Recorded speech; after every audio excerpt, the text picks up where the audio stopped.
Welcome back to the Triple Threat Podcast. My name is William and today, you might be getting some deja vu. You might not have heard us last time, but we had some technical difficulties on the call, so we're back again, and we're doing a mock draft this time that you can actually hear. So let's get straight into it. We had the lottery 3 nights ago on Tuesday night, and Yep. we're giving you a lottery mock draft. This is mock 1.0. We'll be giving you some more coverage, but this is just our initial reactions, our initial thoughts. We'll get you some more insight on specific players coming up in the future. But here's just a general overview going into the draft. So let's start with number one. No surprises here. Who do you have the Detroit Pistons taking? Well, as you said, no surprise, Cade Cunningham. And what's not to like about this guy? One of the best prospects that we've seen in a while. Excellent playmaking skills. He made the most out of a pretty mediocre Oklahoma State team in terms of spacing and shooting the ball. And then he's dropped 20 points a game, 41% from three on high volume, above 80% from the line, and then also offers a little bit of perimeter defense with that size and length and athleticism. There is nothing to hate about him. He reminds me a lot of Shai Gilgeous-Alexander with that do-it-all point guard type ability, except for the fact that he's 6'8". So I'm excited to see kind of a franchise-changing player, someone that can sell tickets, come to Detroit because they really haven't had that since the Chauncey Billups era. A couple of questions on Cade. Comparing him to LaMelo Ball, both are very tall. We all thought Ball was a really tall point guard, 6'6". Uh, Cade's 6'8". How does he compare to LaMelo coming out last year, and who would be the number one overall pick if you had to redraft that between Cade and LaMelo? I would, you know what? I'm gonna have to go Cade here, just because while LaMelo might be a better playmaker, and while he has probably a little bit of a better feel for the game, Cade's upside is crazy given that size. He also, coming out of the NBL and coming out of college, Cade looks like the better shooter from three levels. Yes, we've seen LaMelo pull up from half court, but he struggled with efficiency a lot before coming to the NBA. And then I would also say defense. Cade has a bit of a stronger frame. He's obviously bigger and lengthier, and he averaged 1.4 steals per game in a very good Big 12. So I think that because of the scoring, the defense, I'm going to have to give it to Cade here. But that's no knock on LaMelo at all. That's just a lot of praise for Cade Cunningham. But before we kind of transition, I want to talk about his weaknesses because he's a prospect, not a player yet. And I feel like my biggest weakness for me when I look at Cade Cunningham is he tries to do too much sometimes. He tries to make the flashy pass, the sexy pass. He tries to create something that's not necessary, and that leads to turnovers. So while his 3.6 assists are kind of misleading as an indication of his playmaking, I feel like the turnovers are definitely something that he needs to work on, especially in the next level. And that's something that's not going to go away going to the Detroit Pistons. He's already going to be the star man on that team, coming in as a rookie, which is not the ideal situation being the star man in your first year at an NBA team. So that issue is probably not going to go away. Probably not the happiest camper going to Detroit, but let's move on to the Houston Rockets. How big is the gap between Cade Cunningham and Evan Mobley? Because Cade has been considered the consensus number one overall pick for quite some time now. Yeah, Cade has been, and it's been like that since he was going into his senior year in high school, so it feels like. But that gap is not as big as what people make it to be. And I see a lot of upside in Mobley. And I think that upside comes from his value on the defensive end. 3 blocks per game in the Pac 12 with USC, add in 9 rebounds and 17 points. That's a very, very elite stat line. And if you thought Wiseman was a special talent, if you thought Okongwu was a special talent, hell, if you even thought DeAndre Ayton was a special talent, Evan Mobley is the best big we've seen since maybe Cat. So let's get into Mobley because I am a big fan of his game and I'm a big fan of him going to Houston and revitalizing their defensive identity. So the big his selling point is defense. As I said before, 3 blocks a game, elite shot blocker. He's 7 feet tall with like a 7'6" wingspan, so he has a length and he has a frame to block virtually anything. But his value comes more on the perimeter, where he can use his coordination, his agility, his fluidity, which are all astounding given his frame and size, to guard the perimeter. So when I was watching one particular game against Arizona, they would try to get Mobley to come on the outside so they can attack the paint better. But Mobley was not having it. He was blocking jump shots, blocking mid ranges, and he was just completely smothering some of these smaller, quicker guards that Arizona tried to attack him with. So, big fan of Mobley's defense. On offense, he's not as refined yet, but he still has a lot to offer, primarily as a ball handler. He does need to tighten his handle a little bit, but he can handle the ball on the perimeter in transition in the full court or half court set. So I'm a big fan of that. He's made some intelligent passes, and he definitely has the IQ on both ends of the floor to know where he is and know where his teammates are and how to set up a bucket. And then he'll be great, obviously, as an inside scorer. But the one thing that I'm really excited to see is to see his range. He didn't shoot particularly well from the 3-point line or the free throw line, but he kind of reminded me of Bam Adebayo in the way where if you need him to shoot maybe a 3 or maybe 2 a game, he has the confidence to shoot.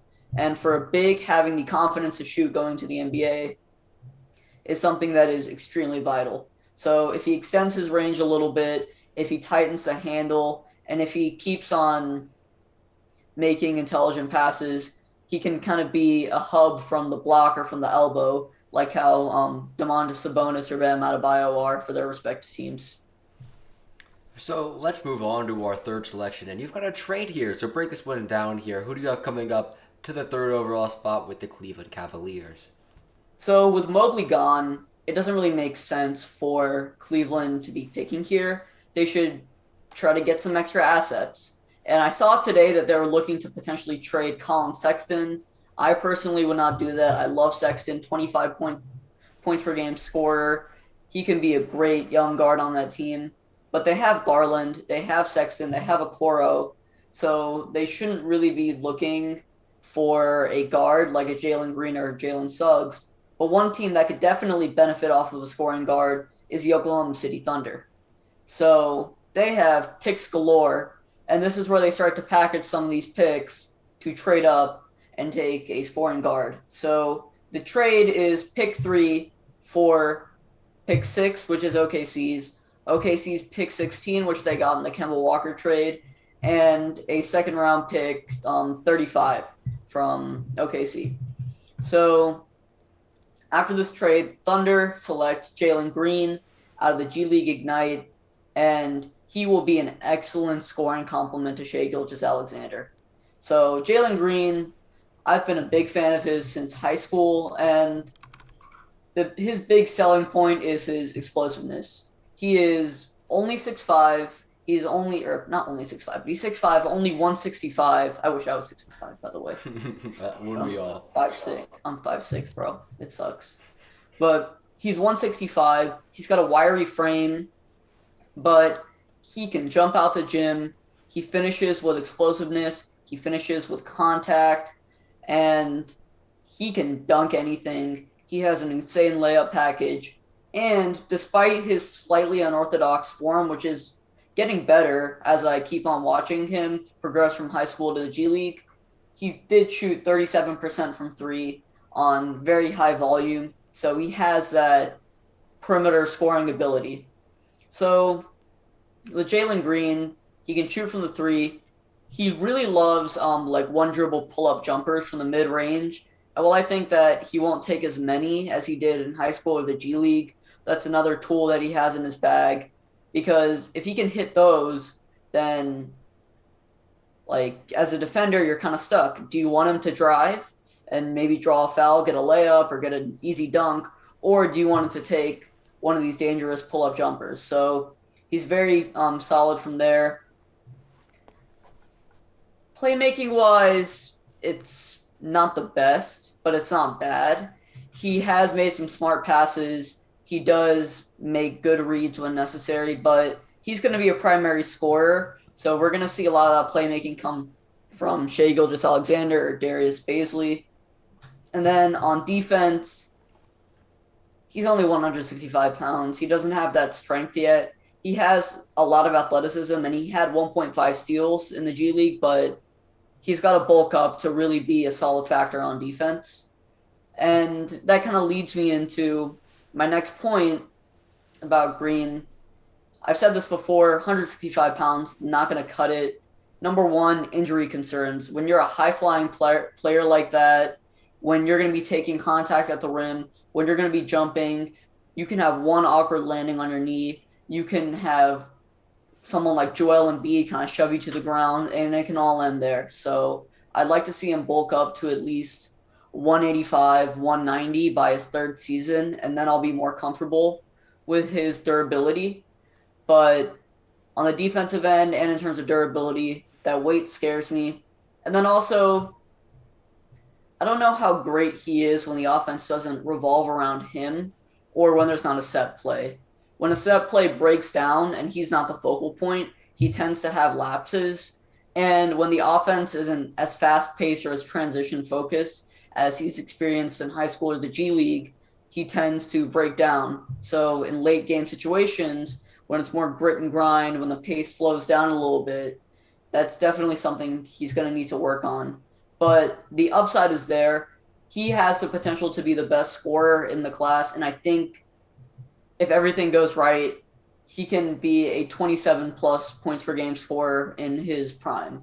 So I'm a big fan of Jalen Green. There are definitely some red flags, but OKC has some time to develop him, and he has a high enough floor to where, some of the players won't get upset. So I think this is a solid pickup right here. Exactly.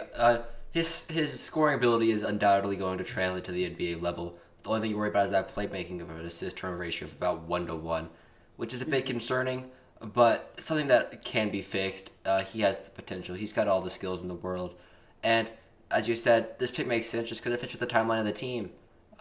He's not going to be immediately an all-star or immediately a 15-point per game. Maybe, actually. He might be he'll be a 15. He won't be a 20-point a game scorer in his first couple seasons. Definitely by year 3, though. But this pick aligns with the whole direction of this team, so I think this makes a lot of sense. Trading up, getting somebody that, NBA draft, it's always top heavy. If you're not in the top 5 picks, it's a lot riskier. It's a lot more for crapshoot. The top 5 picks are a lot more upper echelon players, so getting as many shots in the top 5 as possible is definitely the correct move, in my opinion, for a rebuilding franchise.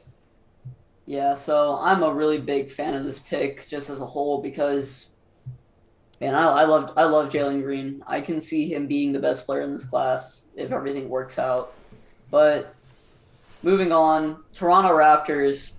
We don't usually see the Toronto Raptors picking this high, No. and I think they were slotted to go around 7, like in terms of just lottery odds. So the fact that they jumped into the top 5 is a blessing for them. And they take a guy that some people have as the second best prospect in this class, and that's Jalen Suggs out of Gonzaga. So in high school, Jalen was a 5-star recruit, McDonald's All-American, and then a top 60 football recruit as he was a 4-star quarterback in Minnesota. And he won Mr. Football and Mr. Basketball in Minnesota, one of the few players to do that in a certain state. And I really think that playing 2 sports affected his basketball play style in such a good way because he has that quarterback vision, that mobility, the traits, the quick decision making that an elite quarterback would have. So I'm a big fan of Jalen Suggs and especially his playmaking. Dude has made some crazy passes, crazy passes. Always tries to find the open man. In transition, he set up so many opportunities for guys like Corey Kispert and Drew Timme, and he really elevated their play styles from solid players to first-round talents. And then outside of playmaking, which is by far his best trait, his defense is great too. He's a hard nosed on ball defender. He's very athletic, so he uses his athleticism to stay in front of these crafty guards. He has quickness, lateral mobility, and all the good on ball defensive traits, plus the IQ to play off ball on both ends of the floor. I'd say his biggest weakness is probably shooting because he's a bit of a streaky shooter, around 34, 35% from three, which is not bad by any means, but Very not, average. yeah, but just average. So he'll definitely need to fix that, but I like his work ethic. I think he can definitely fix that. So Jalen Suggs makes a lot of sense here as a Kyle Lowry replacement, just a do it all, well rounded, no glaring weakness type point guard. So I'm really, really excited to see him and Fred VanVleet form a future backcourt in Toronto that may end up as the best in the league in a couple of years. And especially since the other options don't really make sense of the situation. Moving on, number 5, Jonathan Kuminga. I don't think that would be a great fit for Toronto just because of how they have Siakam already playing a Yeah, pretty and similar role. Ananobi. Yeah, and Aniobi. So I think that this makes the most sense in terms of their fit, in terms of their play style. So let's talk about Orlando Magic at number 5, taking Jonathan Kuminga. So this kind of rounds out the big five, which is Cunningham, Mobley, or Green, Suggs, and Kuminga. And Kuminga has always kind of been viewed as, of the five, the more raw, boomer bust type prospect. And this makes a lot of sense. He's 6'8", 220, strong as hell, but he has a crazy, crazy vertical, can jump out the gym. I saw him posterize Chet Holmgren, which was just insane, given how tall, lanky Chet Holmgren and long Chet Holmgren is. And that's my kind of issue. With high school basketball, you can definitely dominate off of your athleticism. We've seen it all the time, and just in high school sports in general, we've seen guys dominate with their athleticism, get kind of overrated, and not translate to the next level as well. Now, I don't say Kuminga doesn't necessarily fit that mold, but I feel like at times he was very reliant on his strength and vertical, and that definitely hampered his just skill and ability. But let's just kind of talk about him and his potential because it's definitely there. He was a great ball handler for the G League Ignite team, and while he committed some turnovers, as many turnovers as assists, he made a lot of smart reads. He made a lot of good passes, and he tried his hardest to set his teammates up. Something that was very unique and interesting. And then 7.2 rebounds per game, 11.9 rebound percentage against grown men. I think that his rebounding is going to be one of his best skills coming into the league, especially as a small forward. But shooting definitely needs a lot of work. 25% from beyond the arc, and it wasn't on very high volume either. So I think, 5 attempts? Damn, solid. Oh yeah, because he didn't play that. They didn't play that many games. I'm looking at like total 3-point attempts, so I'm like, oh, this is low volume, but still 25% from three, not the best. So I think he can have a Jaylen Brown type development where he's self-aware, he realizes his issues, and he kind of works towards them and has a steady development curve. And if that happens, that's great for Orlando because they're not trying to win now. After the Vucevic trade, they were definitely in selling mode, and they have a lot of young talent. So if Kuminga just slowly and steadily develops into an all-defense, OG Anunoby, Jaylen Brown type player with a more refined offensive game, this pick will definitely be worth it. But at the same time, if he's misutilized, if he's not developed properly, if they try to give him too much or too large of a role immediately, especially given that he's a raw prospect, then we'll start to see some issues. I think the most reassuring thing for him as a prospect, the fact that he went to the G League and was able to maintain a solid level performance, 16 points per game, and a arguably the second best division in the world. You could argue the EuroLeague and the Turkish league is on a similar playing field, but I mean there are very good players in the G League. This is the top 1,000 basketball players in the world. So I think that him being able to maintain the performance. I mean, yes, he's still more athletic than people in the G League, but I think it's lesser so than that level of competition in college. I feel like if he was in college, his athleticism would have been a little bit more pronounced against that level of competition. But I think in the G League, just being able to demonstrate that ability to maintain that ability, ensure that he wasn't just he's not all athlete, he's not all prospect, and he does have some potential in him. And definitely, it's worrying. There's a lot of potential in him. Yeah, it's just worrying that 62% from the free throw line.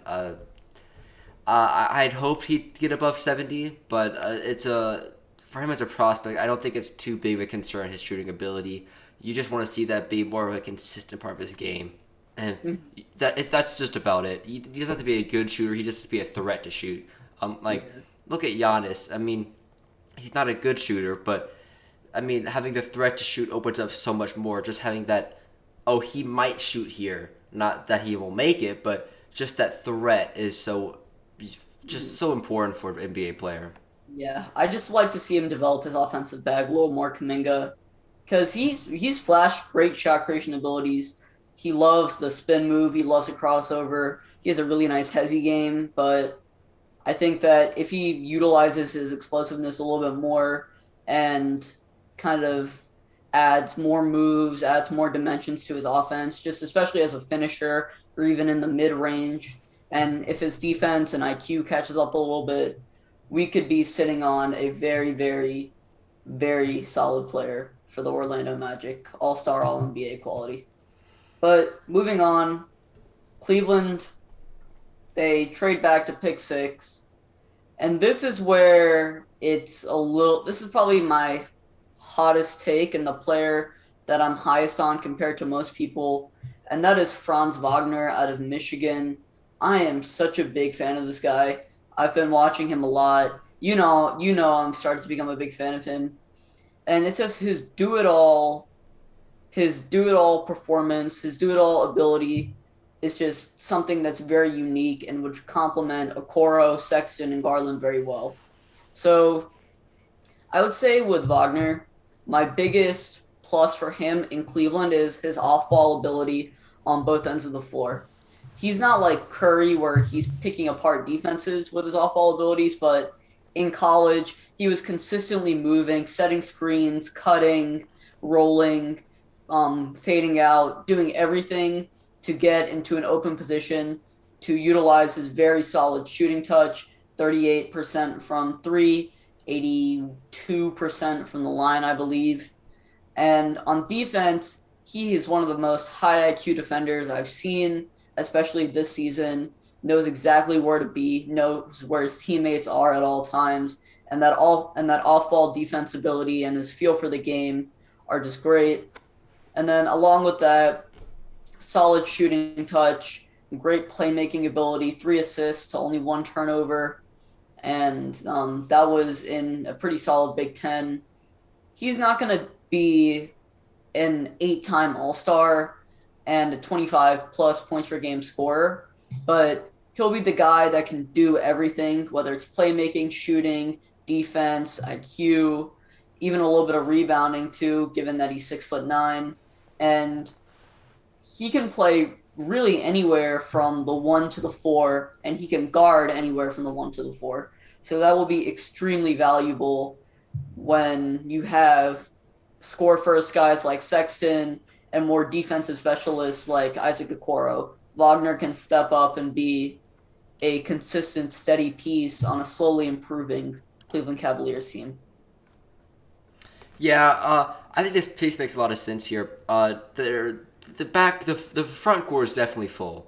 I mean just having the back court is definitely full. They have Sexton, they have Garland, and the left no room for Kevin Porter Jr. So bringing in another guard wouldn't really make sense here for them at all. So trading back, getting future value, and getting someone that arguably would be the best fit for this team outside of Evan Mobley, is definitely a good selection here.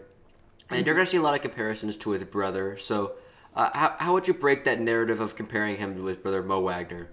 How would you could describe him as a different player? Because they are quite different in play style. Yeah, I'd say that they both have a solid perimeter shoot. They both have solid perimeter shooting, but Mo was never this good coming out of college. Not like his younger brother Franz, and Franz is a much better defender too. Because Mo was taken late first round, early second round. Franz is looking to be a top 10 selection, and he 100% deserves to be. And I think his game is a lot more well rounded and refined too. So let's move on. You got your second trade in this draft, and this would be a blockbuster one if this was to happen. Um, I'm not going to really talk about the ramifications for Golden State, but talk about this trade. Washington Wizards trading up for pick 7 and pick 14. So a pretty high value trade here. So describe this one Yeah. to us. So Golden State gets Bradley Beal, and Washington gets Andrew Wiggins, Jordan Poole, 7, 14, and a future protected pick. So while this does seem like a lot, Beal's trade value is probably at the highest possible. And I saw trades where instead of Jordan Poole, they throw in someone like James Wiseman, which didn't really make as much sense.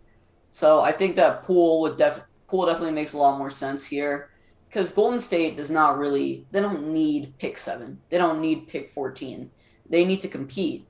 So getting a star that can score the ball extremely well because they did have some offensive issues and complement Steph Curry's perimeter game, complement um, Klay Thompson's perimeter game will be massive. So next year we could potentially see a lineup of Steph, Beal, Klay, Draymond, and Wiseman, and that's going to be tough to stop. The Warriors with a lot of offensive firepower, we know how good they can be, and you could get 30 a night from Steph and Beal, and get another 22 from Klay, and then 160-point game when he gets really hot. So I think that having this other offensive weapon will boost them back into contention in the West. And Washington lets go of an uneasy relationship with Beal, and they start to look more towards the future because this team with the Bucks, the Nets, the Hawks, the 76ers are not going to be able to win now unless something really, really drastic happens. So getting extra assets, getting young talent like Andrew Wiggins and Jordan Poole definitely make more sense here. But at pick 7, to complement Russell Westbrook, I have Washington taking Davion Mitchell out of Baylor. And he is undersized, but he played with Jared Butler as more of the shooting guard, but he's a combo guard that can play all over the backcourt. And Washington was not a great defensive team, and Davion Mitchell will immediately have a defensive impact and add defensive value that Bradley Beal could never add. So great man-to-man defender, really boosted his playmaking, averaged 5.5 assists.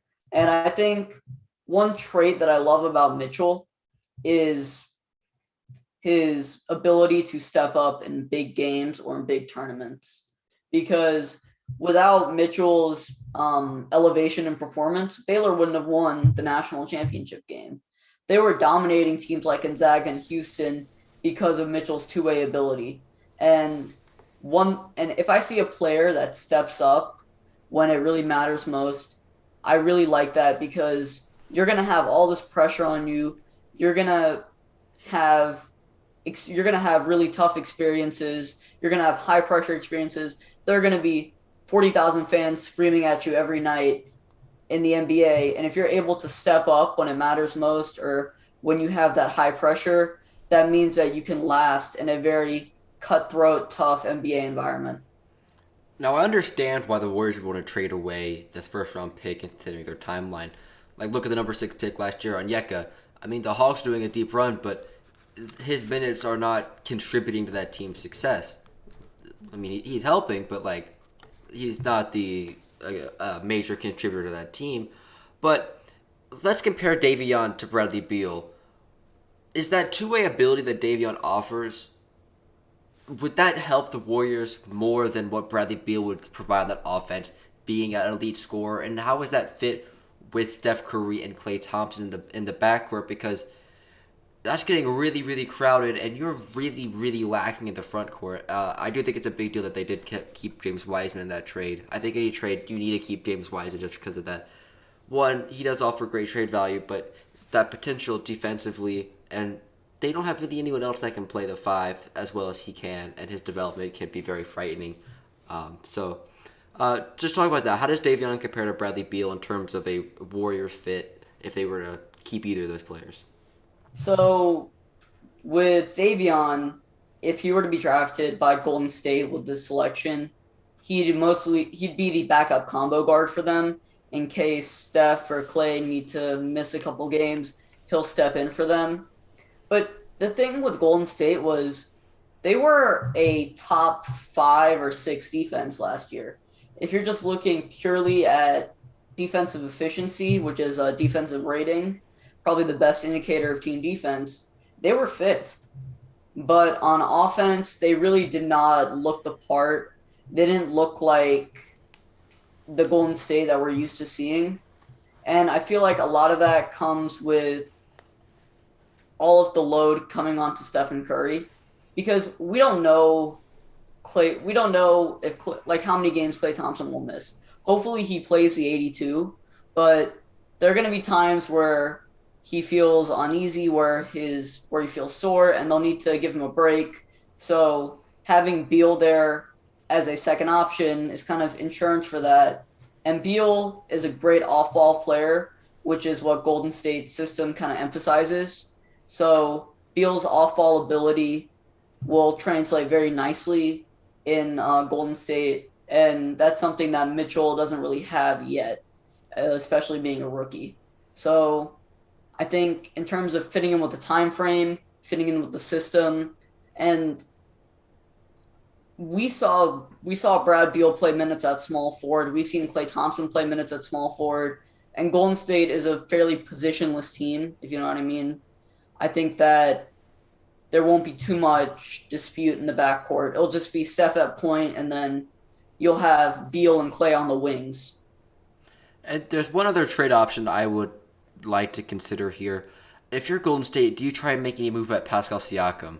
Because I feel like this would be a very ideal fit for this team. I feel like you could probably get similar value to Beal, probably lesser so, and get a player that's probably, I wouldn't say more useful because Beal's definitely a better player, but Siakam has a better fit within this system, I believe. Yeah, he definitely does. And I think that at this point, given how he played this year, his trade value is probably at its lowest. So you can get a fairly solid price for him. But I'm not sure how willing Toronto is to give up Siakam, A, and B, if you really want to compete in the West, you need more offensive firepower. And this team was, I think, 19th or 20th in offensive efficiency. So getting a guy that can give you 30, kind of like how Kevin Durant would give you 30. I'm not saying they're two very different players and two very different stratospheres of basketball, but we've seen how adding another high profile scoring option completely elevated Golden State. And Beal can definitely do that again.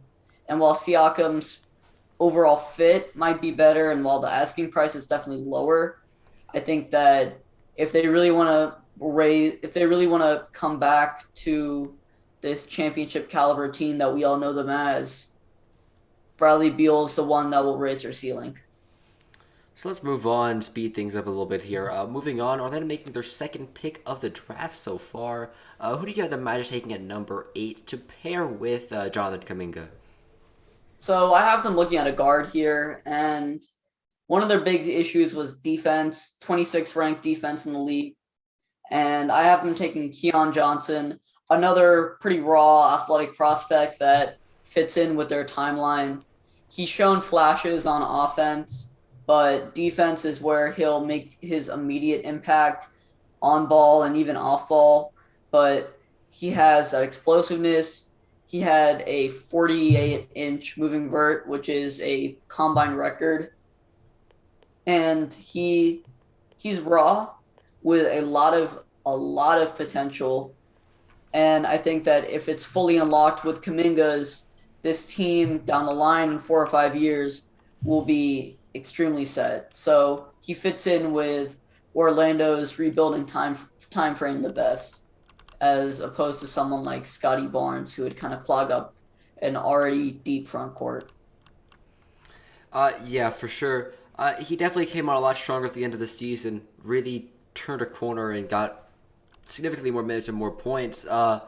How is his development going to fit in this offense? Because he will definitely be one of the top options at the guard spot immediately. They don't have a. I know they've got a couple of options at the guard spot. They got Markel, they've got Cole, but how does he fit in with this team, and how do you see his potential growing, especially as a shooter? So I think his shooting is very streaky. It's very raw. Remember, he started playing organized basketball in high school. So he hasn't been playing for too long, but what he does offer is he offers explosiveness and a very good slashing ability.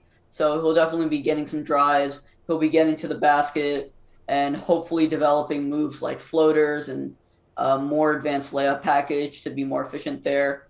But if he improves his shot form, if he improves his overall shooting, and if he develops a willingness to shoot, because he only shot the ball 46 times in the college basketball season from three. If he develops that confidence and willingness, that will contribute towards development as a shooter. But he's definitely more of a long-term prospect, and he definitely fits in with the team's time frame. And as a defender and slasher, he'll make that immediate impact, maybe score around 10, 11 points per game in his first couple seasons. But as the shot develops, that can definitely go to 18, 19 with very good defense. All right, so let's move on to number nine. Someone who's a faller, maybe due to his performance at the NCAA tournament. Who do you have the Sacramento Kings taking here? Well, he definitely did not have a great tournament, but I still like Scotty Barnes a lot, and that's who I have taking. He's a forward out of FSU, but he's a point forward. So there were times where he would be playing point guard, and there were a lot of times where he was taking the ball up, playing that point guard role. So with Sacramento, one of their biggest issues is defense. And they were actually the worst ranked defense in the league. So getting one of the best, arguably one of the best perimeter defenders in this class will be great. Barnes can guard the 1 through the 4 with ease. He is like 6'8", but has a 7'3" wingspan, very lengthy, very rangy, and has the athleticism to keep up with these guards and the size and strength to keep up with some of the forwards. On offense, he'll make contributions as a playmaker, especially like on the elbows, kind of like what we might see out of Evan Mobley, but a little bit stretched out. But Kings fans will immediately realize that he's not a good shooter, and he shot pretty poorly from three, pretty poorly from the free throw line. But if he's able to develop that, like a lot of these prospects, he can become a very, very serviceable OG Anunoby, Draymond Green type player. And that's probably my best comp for him, Draymond Green. Playmaking, defensive versatility, leadership, hustle, grit. And I actually have Barnes as my sixth ranked player in the class. It was just more of a fit and time frame type thing with him. So he slid down to 9 in a perfect situation in Sacramento. Let's move on to my New Orleans Pelicans. Got a little bit unlucky. They were in a three-way tie with, I think, the Magic and the Kings. Got the last spot in that, and they took the number 10 spot in the lottery. You have them taking on Moses. Not my favorite Moses. I'm a Georgia Tech fan, so Moses Wright's obviously my favorite. But who do you have the New Orleans Pelicans taking here? I have them taking Moses Moody out of Arkansas. So we'll kind of spoil it. 10 and 11, New Orleans and Charlotte both need shooting help, and they need some defensive help, especially on the wings. So you're at this point you're taking either Moses Moody or Corey Kispert. And with New Orleans, I like Moody better just because I feel like his defense is a little bit better for a piss poor defensive team. And I think that he's got more potential to grow a more refined and more holistic game as opposed to Kispert because he's 2 to 3 years younger and he's shown some interesting playmaking flashes at times. He's shown flashes as a good rebounder for his size. And what I like about him is I really like his mid range game and his 3 point game. Obviously, a really good shooter, but has a nice pull up mid range game and won't really clog up the paint for Zion Williamson because he is a perimeter, like almost an exclusively perimeter player. I mean, he really stepped it up in college this year. Really outdid expectations. I mean, 17 points in the SEC, being an All SEC first team for a Arkansas team that, I'll be honest, I didn't see coming this season. I thought that was very impressive what he's done this season. Yes, he's a solid shooter, but obviously I think that defense could be manufactured a little bit more on this Pelicans team. At the end of the year, when they had some injuries to Bi and Zion, they were the number one defense in the league with the last offense. So I think that defense can be achieved. I think it's the last lack of effort that's being put forth. So I would have probably taken Kispert as just a pure shooting option, but I understand this pick just purely because of that defensive philosophy. I mean, he played solid in the tournament. Wasn't exceptional. He was really exceptional against LSU. I definitely was watching that game in the SEC tournament. So I'm not too upset about this selection, but just he was, what was it? 3 for 17 from three in the tournament. So I just think that the Pelicans need a more reliable shooter to create that spacing for Ingram and Zion, especially if Zion could be playing more of a point forward kind of role this season. Yeah, I can see that. I just love Moody. Well, he's obviously an excellent shooter, high volume, 38% from three, 82% from the line. But his most intriguing part of the game is his off ball movement, very unselfish, and his 7 foot wingspan being only 6'4" and a half. So that'll be great on defense, and he can use that length to kind of shoot over taller wings. So let's move on to the player who I was alluding to a little bit earlier, and you have to. Charlotte Hornets taking Corey Kispert. Now break down this pick for them. How is his fit in this offense, and how will he pair with LaMelo Ball in the backcourt? So Gordon Hayward, out of 72 games, missed 48 of them. And he was supposed to be the other scoring slash shooting threat for Charlotte and for LaMelo. But Kispert can come in at the wing, at the three primarily, and be just a steady, reliable shooting option, kind of a last resort for LaMelo Ball. And LaMelo will tremendously benefit off of his shooting talent. He can shoot off the catch, shoot off the dribble. He has his own set of moves that he can operate with as a shooter. So I really, really like Corey Kispert a lot here. And he also brings on-ball and off-ball defense abilities. He's not the most athletic or the most mobile at times, but he definitely puts in effort and he has the IQ to know where to go and where his teammates should go. So I'm a big fan of Kispert here. And once again, I can definitely, these are kind of interchangeable for me. I can see Moody and Kispert just switch. So Charlotte takes Moody, New Orleans takes Kispert. Yeah, I think Kispert's one of those players that you're going to look at for more of a contending team, Yeah. while Moody's someone that's going to be more of a up and coming team, just because of that experience, that age, and that.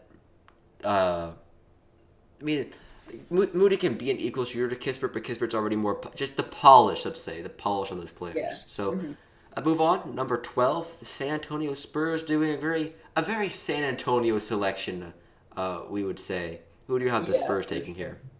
So this is their second year on the lottery, and they already had a great pick last year with Devin Vassell, and I think they'll hit it out of the park again with Alperen Sengun out of Turkey, a guy that is flying up some of these draft boards. So I'd say his biggest accomplishment is at 18 years old, he was the MVP of the Turkish league, and that is saying a lot. Like Denny Avdia was selected at 9 last year, and he was solid for the Greek B League. This is the MVP of the Turkish league, a very solid basketball league where a lot of talents that were in the NBA or that were elite in college came to try to revitalize their career. But let's talk about his game a little bit. He's very kind of old school, more of a throwback interior big, but he gives me a lot of Demonis Sabonis vibes, which is what I really like here, because Jakob Pertl as a center is an excellent defender, but not really effective on offense. And Alperen Sengun can pair with him in the front court as the offensive weapon. 19.2 points per game in Turkey. A lot of those coming from the interior, as noted by his 70.7 true shooting percentage. And then his other big skill is playmaking. So 2.5 assists, kind of as a block operator, like how Sabonis is, a hub in the paint to maybe kick out or find Pirtle for easy dunks.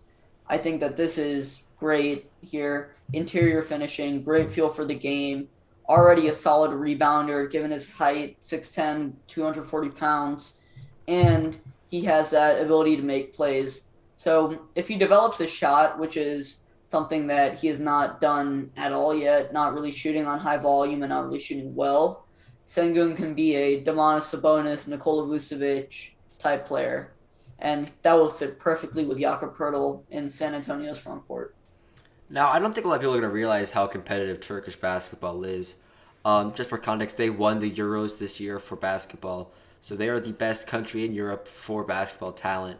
Uh, Turkish basketball is very competitive, just as competitive as the EuroLeague, in my opinion, uh, especially with those soccer teams with their basketball affiliates like Besiktas, who he played for.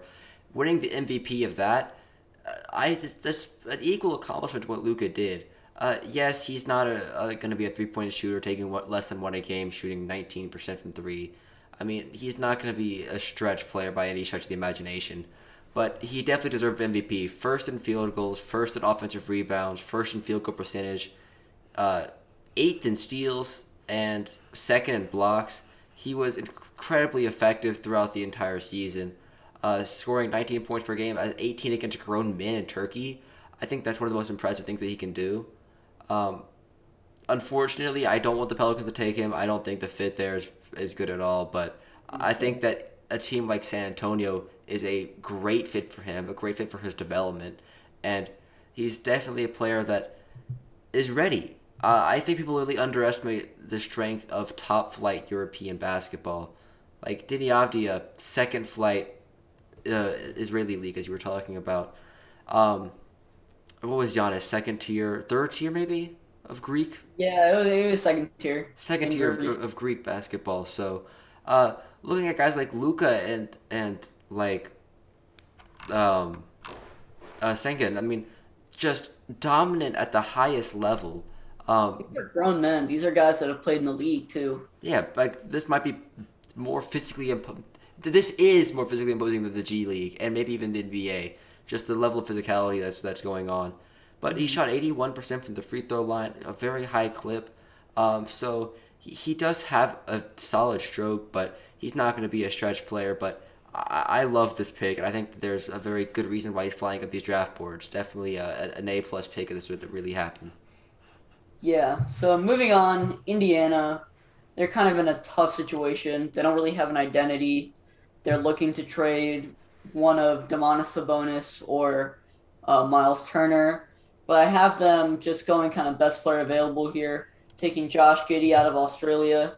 He's a guy that can play the 1 through the 3, and his like a lot of these guys. Now that I'm just kind of realizing this, he has a lot of great ball handling abilities, very crafty, very quick, great IQ, great feel for the game, and an excellent passer and playmaker. All that with a 6'8" frame. He'll be one of those like tall point guards and tall facilitators.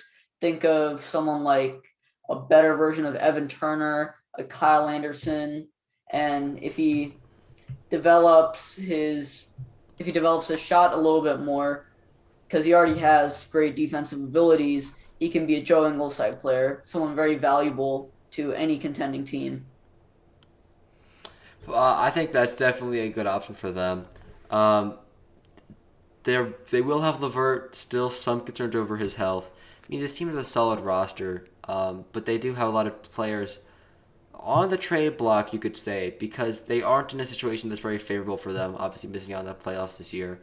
I mean, this was the team that was a top three seed a couple of years ago, when healthy. You look at them, what they've done. It's hard to see them trying to fully embrace a rebuild here, just considering how many great players they have.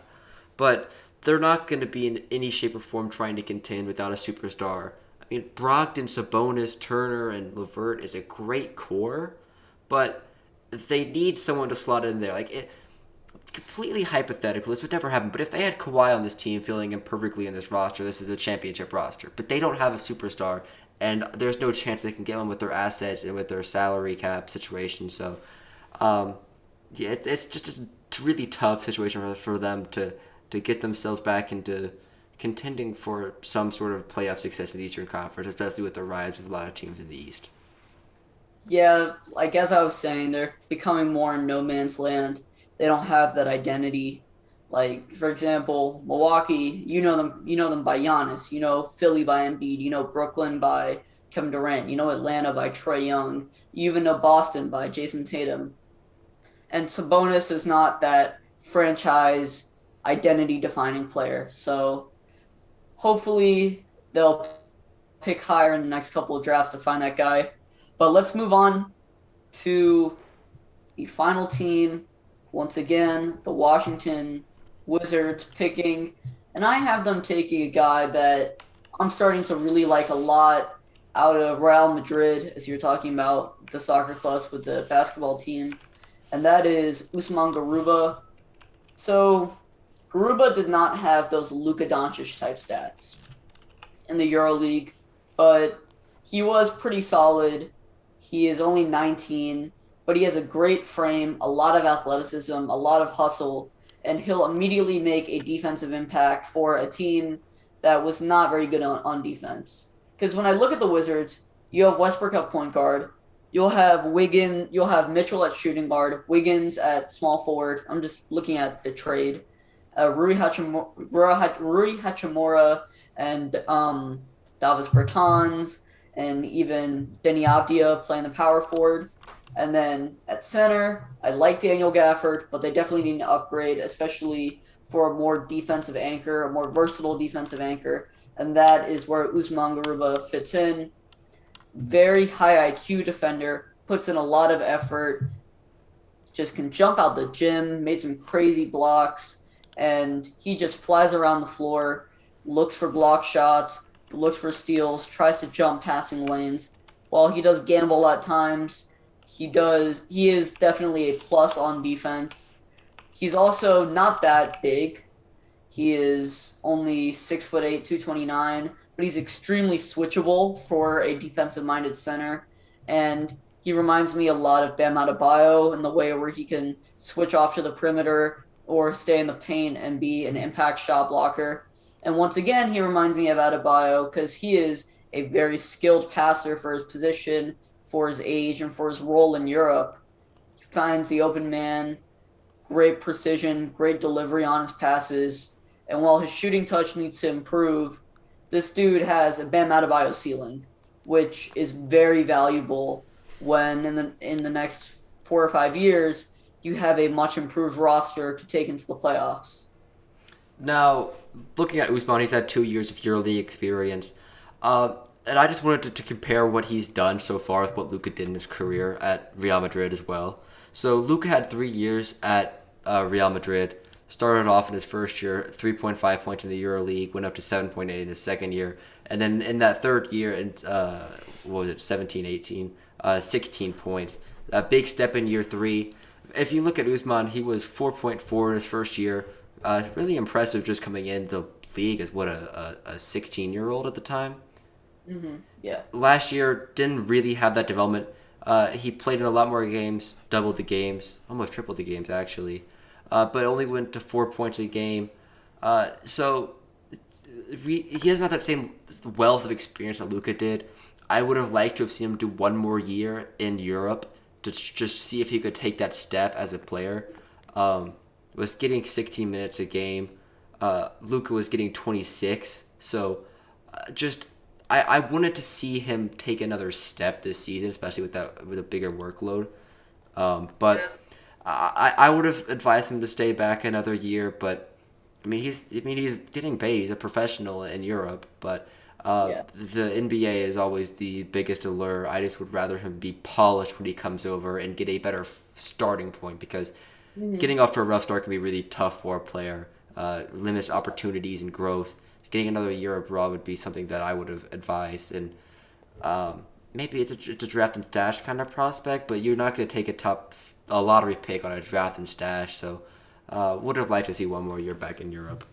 Yeah, I can see that, but Luka and even Sengun are complete outliers when it comes to international Oh, talent. exactly. Like you're not gonna have a dude. You're not gonna have a guy dropping 20 plus per game as a teenager in the Euro League. Like Luka wasn't even doing that.